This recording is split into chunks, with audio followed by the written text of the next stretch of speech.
Arestado sa magkakahiwalay na operasyon ang dalawang sangkot umano sa pang-aabuso at pambubugaw online sa ilang kabataan.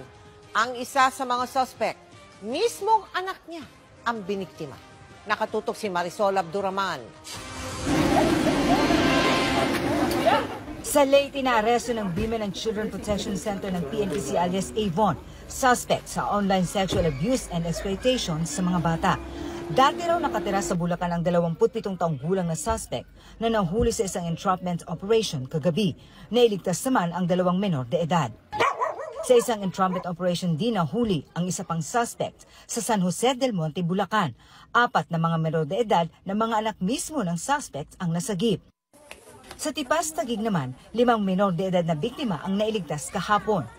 Ayon sa PNP, ang mga suspects ay mga facilitator dito sa bansa ng online sexual abuse at exploitation sa mga bata, kung saan karamihan sa kanilang mga parokyano ay mga banyaga. The nature of this crime is transnational. In the Philippines, we have facilitators and the victims.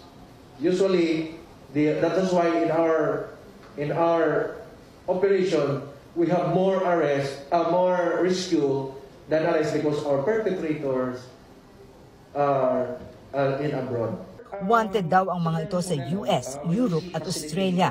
Ayon sa PNP, hanggat merong nag-online at merong kahirapan, merong daw papasok sa ganitong krimen, kaya nga raw naging global concern na ito. Grabe yung ating linkages with ating foreign counterparts. Kasi sila, they are already advanced in monitoring this type of crime.